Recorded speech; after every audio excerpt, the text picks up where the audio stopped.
Bakit nila inupuan ng 2 buwan ito? 2 buwang nakabinbin ang 3 impeachment complaints sa Senado at sa Kongreso. Ang kailangan lamang naman gawin, ipadala yan sa Speaker para ma-agenda ng Speaker yan. Magkatabi ang opisina nilang dalawa. Pero hindi yun ginawa sa loob ng 2 buwan. Tapos kami gusto sa loob ng 2 oras magawa yun. Sa loob ng ilang araw magawa yun. Kung tila hindi sila nagmadali, anong pinaguhugutan at saan sila nanggagaling para madaliin kami ngayon? Pero anong gusto nilang gawin namin? Finish or not finish? Pass your paper? Ano to? Exam ng grade 3? Sino mang pro, anti, di namin papakinggan. Sino mang pro, anti, VP Sara, di namin papakinggan. Susundan namin kung anong tinatalaga ng batas. Pero babalik tanawan ko. Ang impeachment ni dating Ombudsman Mercy Gutierrez, 3 araw sinumite sa Senado bago kami nag-adjourn. And yet, in-schedule ang trial pagkatapos ng recess, mahigit 1 buwan mula sa araw na yon. Impeachment trial ng yumaong Chief Justice Corona, December 13 final, 1 linggo bago nag-recess ang Senado, hindi lamang 3 araw, 1 linggo. Pero hindi nag-trial ang Senado. Nag-trial matapos ang recess ng Pasko at New Year, at tinawag yung pagdinig ng January na makalipas ang humigit kumulang 1 buwan. Bakit ko iibahin ang pagtrato dito sa impeachment complaint na ito? Hindi ito espesyal, hindi ito kakaiba. Ang tingin dapat namin dito, ordinaryong impeachment complaint lamang laban sa isang impeachable officer. Pare-pareho lamang silang impeachable officer sa pananaw namin. Presidente man, Vice Presidente, Ombudsman, Chief Justice, o ibang impeachable officer. Walang dahilan para mag-iba kami ng pagtrato dito. Baka mapagbintangan pa kami o maakusahan na iniiba ito dahil espesyal ito, dahil mas dinidiinan at minamadali namin ito. Ordinaryo lamang ang pagtrato namin dito. Pinakamagandang ebidensya at batayan na kami magiging patas para dito. Parang nakumbinsi ka naman, Nimpa, di ba tumatong ka eh? Sabi po ni Tommy Luis Roser na hindi naman daw sa minamadali kayo, pero he will raise to the House Constitution Team yung possibility to go to SC para mas muna agad. Sabi niya, hindi daw dahilan na ay mag-election kasi hindi pwede Karapatan nila yon, ginagalang ko yon, pero pwede bang sagutin na rin muna niya sa kumaari? Bakit nila inupuan ng 2 buwan ito? 2 buwang nakabinbin ang 3 impeachment complaints sa Senado at sa Kongreso. Ang kailangan lamang naman gawin, ipadala yan sa Speaker para ma-agenda ng Speaker yan. Magkatabi ang opisina nilang dalawa. Pero hindi yun ginawa sa loob ng 2 buwan. Tapos kami gusto sa loob ng 2 oras magawa yun. Sa loob ng ilang araw magawa yun. Kung tila hindi sila nagmadali, anong pinaguhugutan at saan sila nanggagaling para madaliin kami ngayon? Hindi naman niya kailangan sagutin talaga kung gusto lang niya, para lang maliwanagan din ako. Sir, how could the Senate ensure a fair trial for VP Duterte given that some senators have already given their position that will vote against? Well, aren't we starting on the right foot by treating it like any other impeachment complaint? That's a good start, I believe. Now, with respect to those who are voicing out their position, I would hasten to remind them once again and admonish them once again to kindly refrain from doing so in order to maintain and keep the impeachment court itself and the process fair, without any prejudgment on the part of any member of the Senate for or against impeachment. Sir, sa use of impeachment, ano-ano po yung mga items na kailangan nyo pang ayusin? Nag-mention already yung judicial affidavit. Yung pre-trial briefs na isasubmit, yung halimbawa para hindi mag-aksaya ng panahon, yung pag-autorisa sa presiding officer kung nanaisin nila, na gawin lahat ng mga kailangan gawin to take proper order of the subject of impeachment, kabilang na ang pagpapasagot sa nasasakdal, ang pagpapayag ng pre-trial briefs na maisagawa na, upang sa gayon pagpasok ng bagong Senado ng 20th Senate ay talagang dire-diretso na sa trial at wala nang pag-aantala pa na kailangan nating antabayanan at intayin. So kapag nakapag-trial na, ano yung timeline, I mean, yung period na pwede ninyong matapos yung With pre-trial briefs and with judicial affidavits, I think in 2 to 3 months, the Senate can do it. If we can hold trial for 4 times a week, 4 days a week, of 5 to 6 hours each, I think that would be sufficient. Basing it on the completed trial of then Chief Justice Corona. Yun pa lamang naman kasi ang natapos natin, di ba, na impeachment trial. Yung iba, hindi naman natuloy o hindi natapos. Yes, yung ano kayang magiging question kung tatawid ng 20th Congress? Malayang pwedeng may magtanong, pero anong gusto nilang gawin namin? Finish or not finish, pass your paper. Ano to, exam ng grade 3? Hindi pa tapos magpresenta ng testigo yung prosecution at depensa dahil June 30 na. Oh, pagbotohan na natin to. Dismiss na natin to. Ganon? Hindi naman siguro yun ang intensyon ng saligang batas. Ang intensyon marahil, dapat dumating sa punto ang kaso ay matatapos, mareresolbahan at pagpapasahan. Hindi yung bitin-bitin palagi. Pangalawa, nabigay ko na sa inyo yung example o halimbawa ng mga collegial courts dahil ito ay hindi trabaho ng legislasyon. Ito ay trabaho ng isang impeachment court. So hinalintulad ko na yan sa Court of Appeals, sa Supreme Court, sandigan bayan ng mga collegial courts. Kahit nga sa ordinaryong RTC, nagpalit ng judge, tuloy naman yung kaso Bibigyan ko kayo ng isa pang halimbawa. Yung SET, yung mga kaso sa Senate Electoral Tribunal. Tumatawid ito ng susunod na Kongreso. Bagaman nagpalit ang mga maestrado ng Korte Suprema sa SET, bagaman nagpalit ang membership ng Senado dahil tumawid sa panibagong Kongreso, tumutuloy-tuloy din ang kaso doon at hindi kailangan i-dismiss dahil lamang pumasok ang panibago na namang Kongreso. Maging ganun pa man, ito ang unang beses na mangyayari ito, may karapatan sino man mag-question ito. Pero tulad ng sinabi ko, hanggat walang TRO ang Korte Suprema, gagawin namin kung ano ang tingin naming tama kaugnay sa paglilitis na ito. Sir, kung consider nyo na kung sabutin yung rules kasama yung ganito tatawid na sa... Pwede, pero hindi naman na kailangan i-specify yon.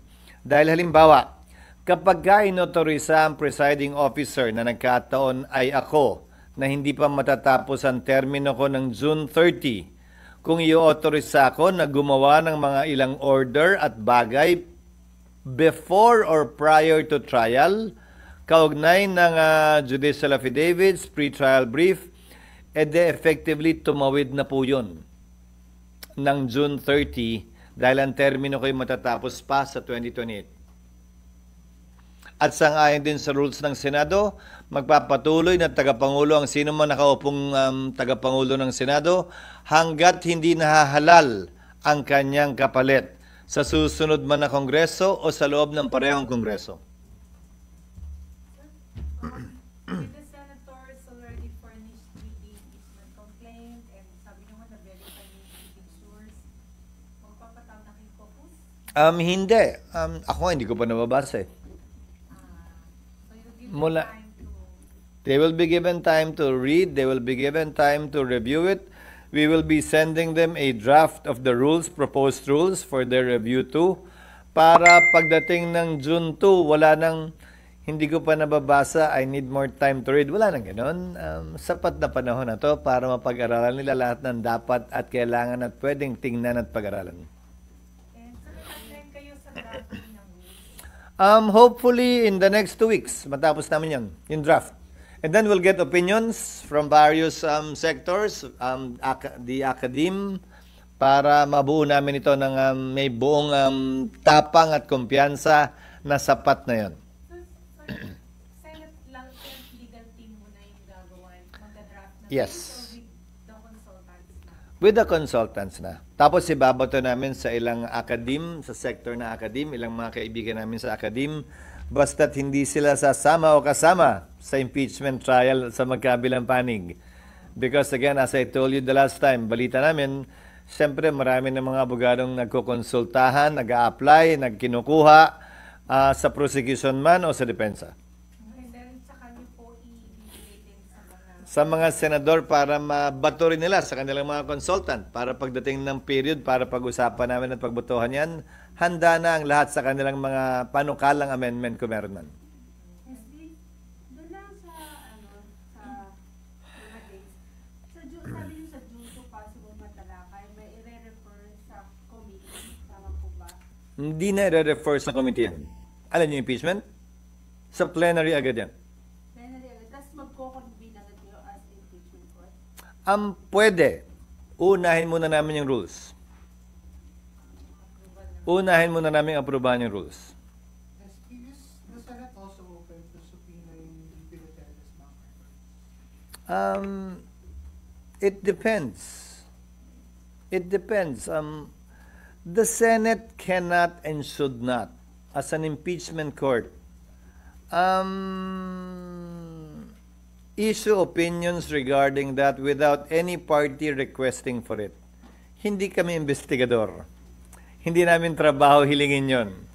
Dapat, kung kailangan talaga yan, may partido, prosecution of defense na manghihingi niyan, at kung objekta ng kabila, pagpapasahan po namin yan. Ayokong pangunahan ng impeachment court kaugnay sa bagay na yan. Asking from preparation po, most likely July or August po ang actual trial. Most likely when the new Congress already enters into its function, that means after SONA. SONA, I think, is on July 21. Tama? Kindly check.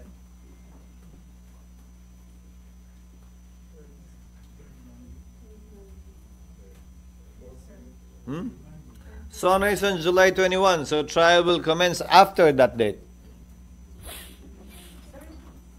So yung hindi ba to with this hanging, hindi ba makaka-apekto sa politika, ekonomiya? Dapat hindi. Bakit?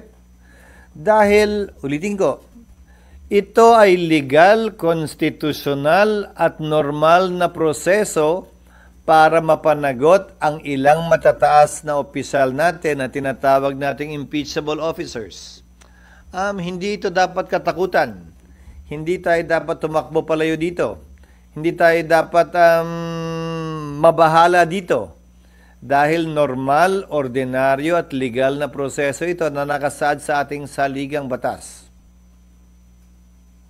Sir, sabi po ni Justice Ascuna na parang no problems na sige tumawag draft of the 19th and 20th Congress, but you have to convene during the 19th. Sabi niya, so may assurance naman po na within the 19th mako-convene po yun. That is an option for the 19th Congress to take because whatever it is that the 19th Congress does, the 20th Congress, dahil aabutan yon, can decide otherwise. Pero definitely, sir, mako-convene kayo sa impeachment court. Again, depende yan sa 19th Congress. Kasi mangyayari yan, 2 beses kayo magsusumpaan, baka may dagdag ground pang umangat eh. Isa yan sa mga pag-uusapan at pag-aaralan namin sa rules. So bahagi yun. Dahil pwede na, ang rules dapat aprubahan namin ha, hindi bilang impeachment court. As a legislative body, dapat namin aprubahan yun. So pwede naming aprubahan yun na hindi pa impeachment court. At dahil kinakailangan lamang naman ng impeachment court sa trial, lahat ng mga kailangan gawin bago mag-trial, hindi pa naman kino-convene ng impeachment court. Again, by analogy, let's draw from history. Nung panahon ng corona impeachment, hindi pa yata nagko-convene kung tama ang pagkakaalala ko anong impeachment court, nag-issue na ng mga summons ang Senate President habang recess para hindi na makakasaya ng panahon. So pwede rin gawin yun dito. Kung pagpapasahan ng 19th Congress na kailangan mag-convene muna tayo bago magawa yan. Decision ng 19th Congress yun. Depende nga kung ano yung may ilalagay sa rules namin. So sir, dun sa timeline, pag June 2, after June 2,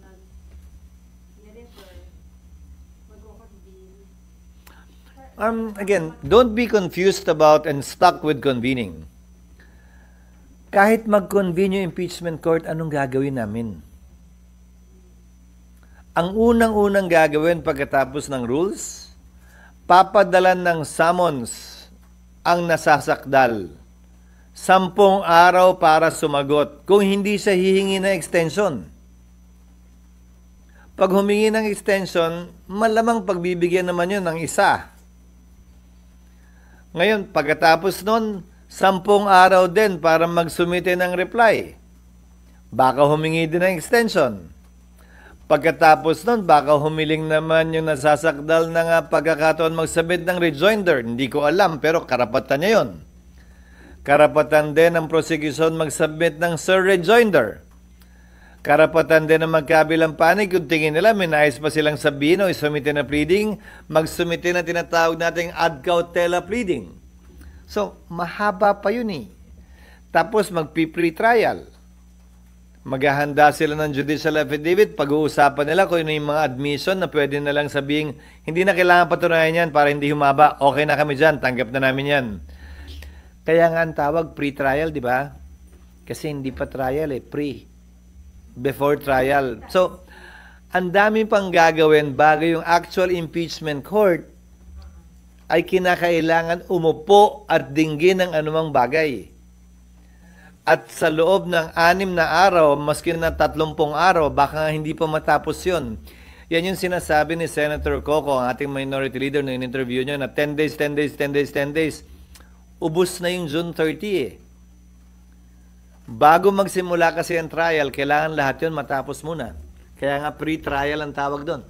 Pero at least, SP, definitely, maaprubahan yung rules, makakapanumpa kayo sa impeachment charges.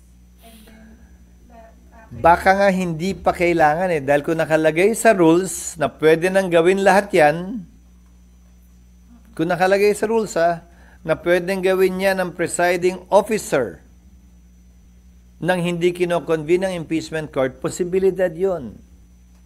Ayoko lang pangunahan. Ngayon, pag sinabi din naman ng mayoriya na convene tayo, authorize ka namin. Pwede rin yun. Nasa sa kanila yun. Ayokong pangunahan. Kasi nga itong proposed rules na to, isusumite pa lang namin sa kanila. sorry. Kasi pa sabi ni, as po na rin po ulit to, sir. Sabi niya, palagay daw niya magkakaproblema kung hindi masimula ng 19th Congress. Kasi raw po, it's possible na yung mga pumirma na congressman hindi na manalo. So, hindi na 1/3, hindi na kompleto. So, kailangan... We will cross the bridge when we get there because at any point in time, dahil tumawid nga, the new Congress can always vote to withdraw the impeachment complaint. What is preventing them from doing that? But even if they do so, the decision to allow it is still the decision of the impeachment court. Nasa amin na eh. Hindi sila pwedeng mag-withdraw nang sila lang ang magdedesisyon. Without prejudice, with prejudice, ano ba yan? Pero yung kinakailangan boto sa aking pananaw, bagaman wala yan sa saligang batas, must be more than 2/3. It must be more than 2/3 vote dahil dapat less than 1/3 na ngayon yung may iwan.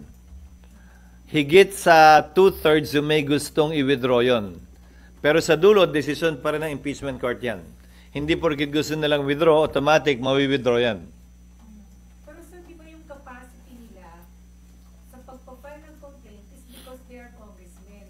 So, what happens kung sa pagpasok ng 20th sa Congress, hindi na sila congressman, wala nang one... Again, that is a subject matter for the impeachment court to decide.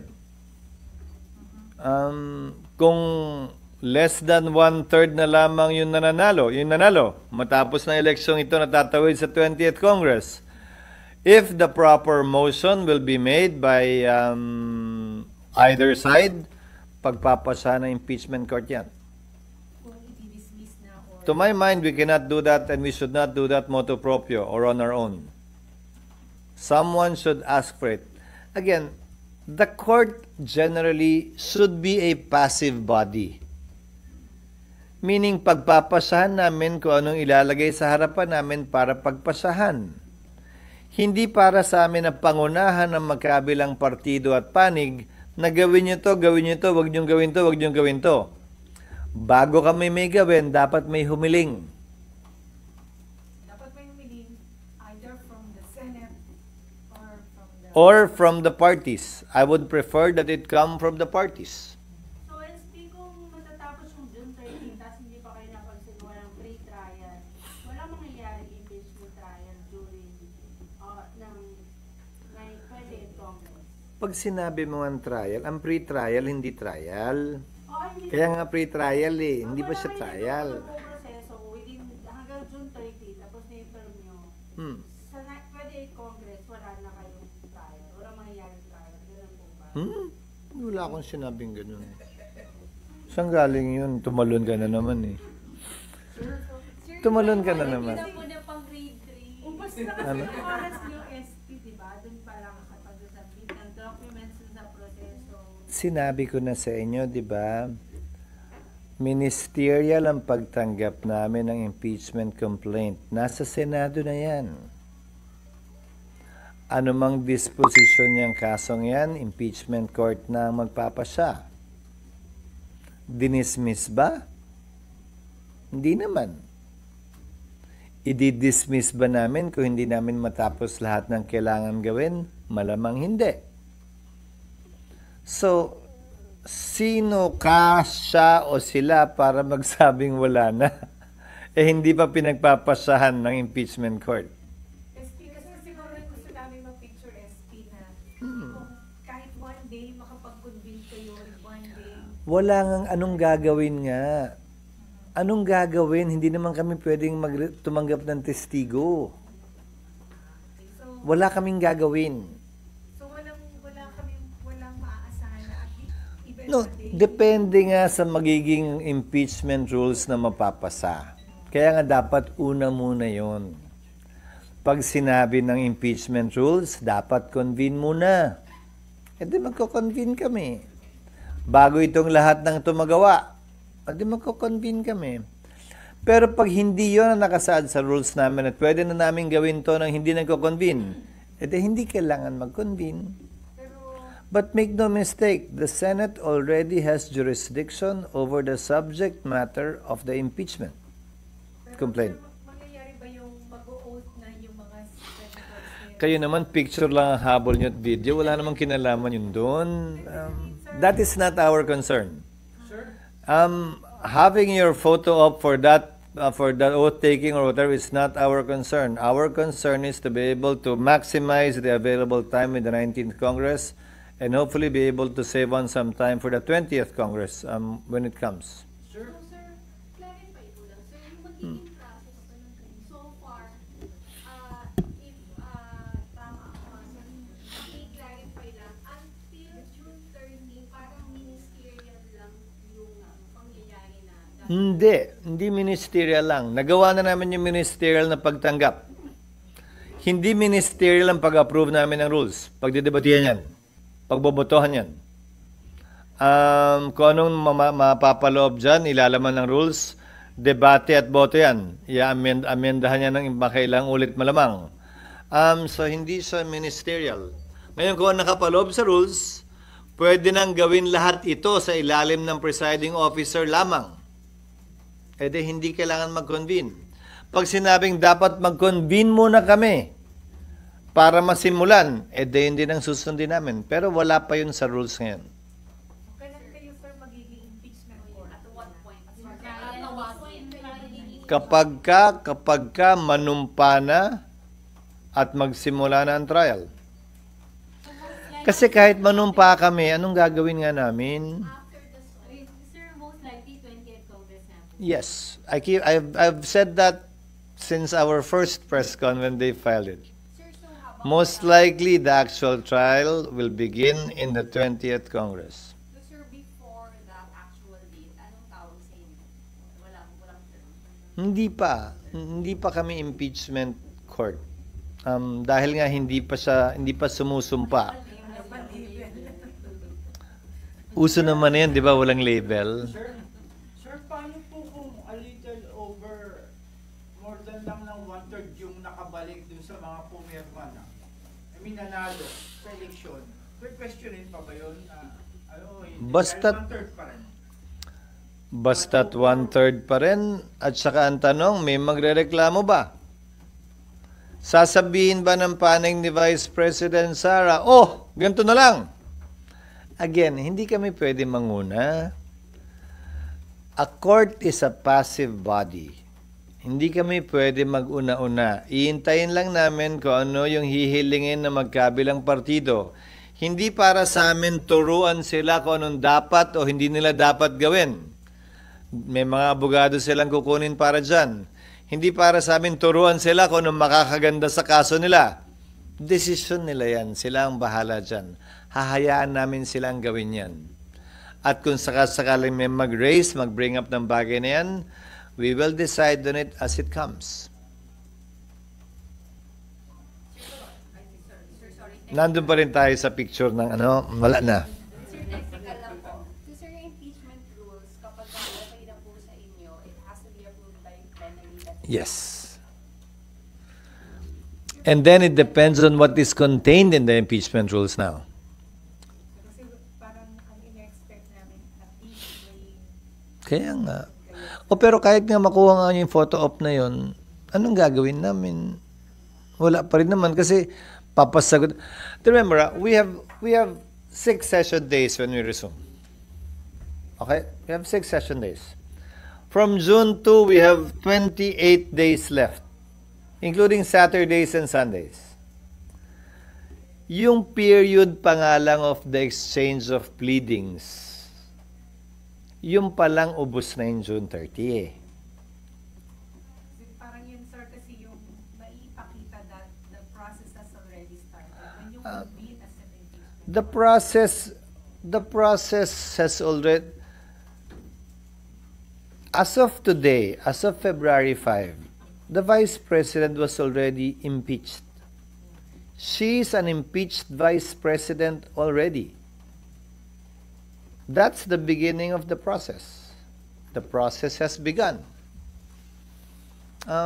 So, ano pang hinahanap niyo sa proseso? Picture lang nga gusto niyo, wala namang kinalaman yun dun eh.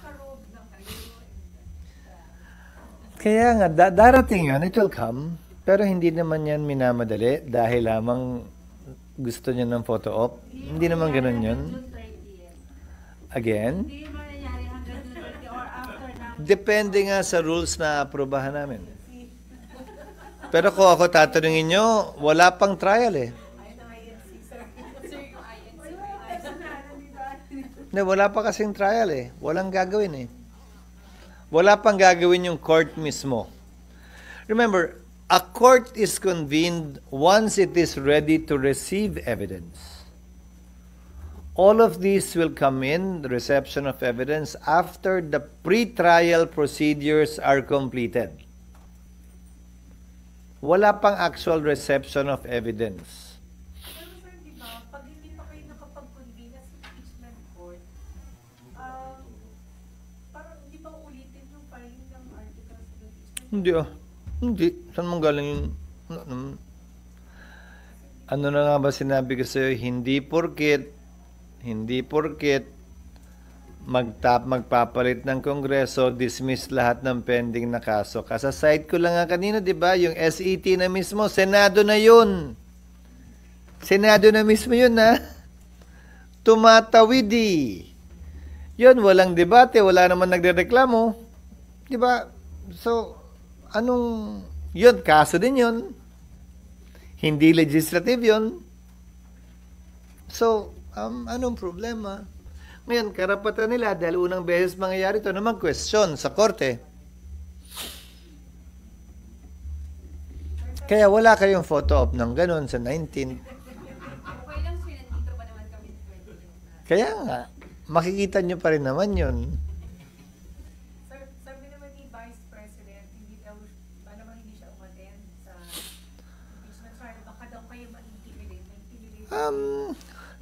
She is free to say what she wants to say. I doubt if that will happen. I myself am not. So, she's free to say what she wants.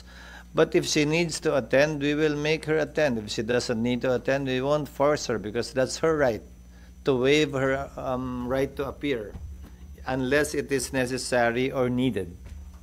And if she attends, how would she be treated? I mean, yung paning protocol, she's still the vice president. It depends. She will attend as what? As what? As a witness, uupo siya sa witness stand. Pwede siyang i-cross-examine. Hindi siya pwedeng tumistigong, ito lang ang sabihin ko, ayoko na magsalita pagkatapos ito. Hindi pwede yun, ha? Any direct testimony must be subject to cross-examination before it is considered admissible. Pwede siya magsalita kung gusto niya, pero kung hindi siya magpapa-cross-examine, may karapatang strike yung testimonyang yon.